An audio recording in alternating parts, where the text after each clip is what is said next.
gmail.com. Anota ojalatv@gmail.com.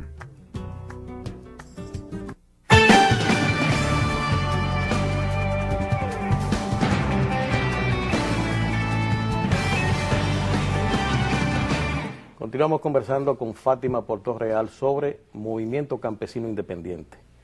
Fátima, en el segmento anterior tú hablabas de que el movimiento campesino irrumpe, vamos a decir, posterior a 1979, pero previamente teníamos el desarrollo de las leyes agrarias que lo inicia el gobierno de Balaguer. Claro. En ese contexto de reforma se da por un movimiento pujante campesino, aunque desorganizado, ¿o es una estrategia reformadora lo que conduce a que Balaguer, el gobierno de Balaguer, desarrolle estas leyes? Bueno, es una estrategia reformadora del gobierno de Balaguer. Pero si yo quisiera irme un poquito más atrás, 1962, las leyes agrarias estaban. Sí. La ley agraria importante de reforma de la tierra es allí. Y ahí comienzan los cambios. Se para en ese tránsito del 62, caída del gobierno de Juan Bosch, revolución del 65. ¿Quién hace esa formulación de esas primeras leyes? Está bajo el gobierno de Bosch. Bosch. Pero irrumpe con todo lo que es la Carta Atlántica, todo lo que es el Exacto. movimiento en América Latina, de reformas para parar las contrainsurgencias y la surgida de los movimientos. En el Caribe tiene mucho que ver el problema del conflicto de la Bahía de Cochino y el conflicto de los misiles balísticos, toda la presión que había geopolítica en el Caribe. Entonces, se da carta blanca abierta, vamos a dar la tierra, vamos a hacer reformas, y Balaguer retoma esa reforma del 62 y lo impulsa al mundo campesino por dos contextos importantes. Balaguer quería desarticular la burguesía agraria cibaeña, es un dato importante, que no era una burguesía que le favorecía, y además tenía que tener control de los grandes aserraderos, y por eso en el 67 declara la abolición de los aserraderos. Entonces también viene su política de modernización, y entonces su política de modernización incluía la transformación agraria, y la transformación agraria como base del rudimento de ese campesinado que él entendía arcaico y que tenía que transformarse al final a un obrero agrario, ¿verdad?, en todo su modelo de sustitución de importaciones y todo su modelo reformista. Entonces es ahí que él irrumpe con todo un programa de reforma agraria, inclusive que el Partido Comunista Dominicano lo apoyó Eso perfectamente. fue la base para ellos buscar la legalización. Sí, para buscar la legalización. Sí, Carlos Bohr era de los teóricos de... Claro, sí. Y escribió bastante Sí, mucho. sobre el Así proceso de reforma mucho. agraria. Entonces es este Balaguer que está impulsando un bastión de lucha agraria con los campesinos para encontrar aliados políticos donde no tenía aliados en la zona urbana.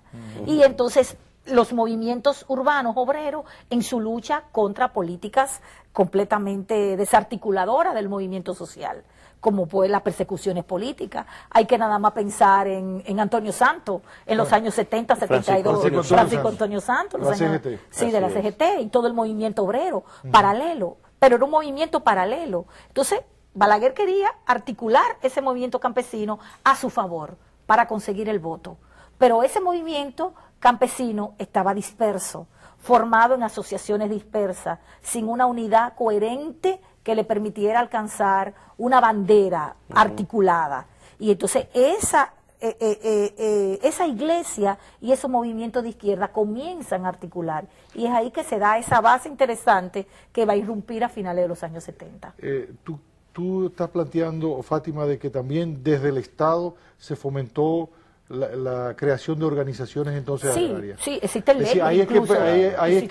Es ese espacio que crea Balaguer para buscar legitimidad, que la iglesia y la izquierda entonces aprovechan. Exactamente. Okay. Incluso creo que todavía existe un departamento de la Secretaría de Agricultura o en el Ministerio de Agricultura vinculado con la formación de asociaciones de base y de asociaciones campesinas. O sea, se articula esa situación, pero estos campesinos no están conformes. Y no están conformes en vista, primero, represión, las tierras no son suficientes. Y lo que sería lo establecido en términos de la propiedad agraria queda todavía en manos de los latifundistas. Y es de ahí que periodistas como Orlando Martínez escriben artículos y artículos viendo la lucha campesina del campo, los campesinos demandando tierra que no se le entrega.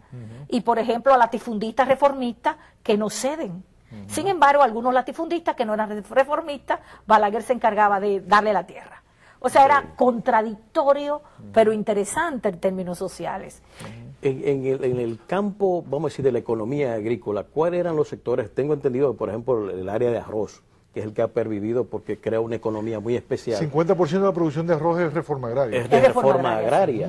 Es decir, que parece ser que también tenía mucho que ver en el éxito de esto los productos, el área a que se dedicaban las tierras. Bueno, y la producción reformadas. de plátano en la zona de Manzanillo fue de reforma agraria, y hortaliza fue de reforma agraria.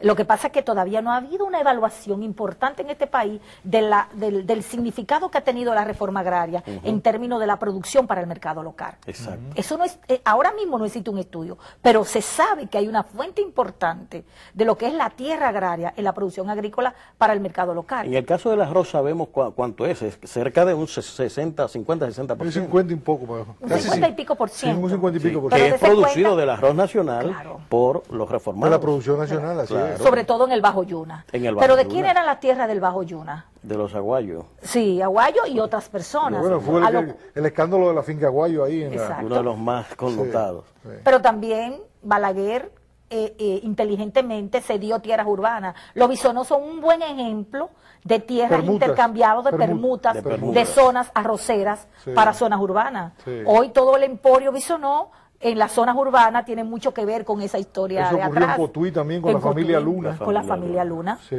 Exactamente. bueno, el tema de la cuota aparte Y el también, por tema los de canales. de los canales de Sí. riego también fue un tema interesante. Mi suegro perdió una parte de su tierra. Sí.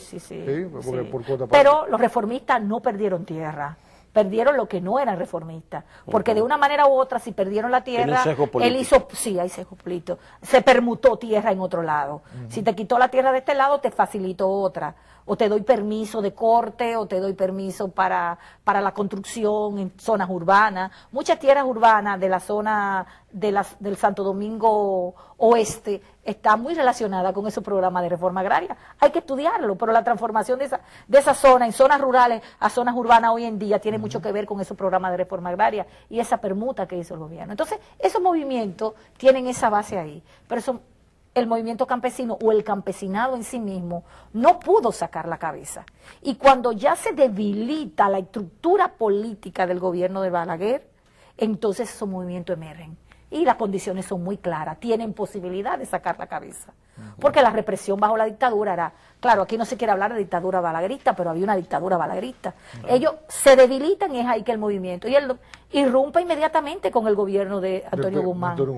Y Antonio Guzmán, lógicamente, abre las puertas a que ese movimiento se Y eso se puede facilite. explicar el hecho de que esas asociaciones tuvieran un sesgo muy político, casi todas. Casi todas. Tanto la sindical como la campesina. Claro. Era muy politizada por el hecho de que había un estado político de Claro. represión. Claro, si uno lee los estatutos del movimiento campesino, ellos querían independizarse de todas esas luchas políticas y construir un movimiento agrario, un movimiento por la tierra. Pero la presión política del momento histórica Claro. no Los pudieron, envolvió. los envolvió completamente. Además hay que entender que el campesino sin educación, todo un sinnúmero de cosas, buscaron apoyo en lo que son hoy la ONG, buscaron apoyo en esos movimientos de izquierda e incluso de derecha que lo apoyaron para emerger como una articulación. Así es. Pero eso tiene un significado importante, que fue que por primera vez en el país se articuló un movimiento de lucha agraria por la tierra, a pesar de las condiciones históricas en que surgen, y lograron cosas fundamentales. Muy bien. Quiero pedir tu permiso de nuevo, Fátima, tenemos que hacer una pausa. Quédense ustedes ahí que seguiremos conversando sobre la historia del movimiento campesino independiente. Fátima, Puerto Real.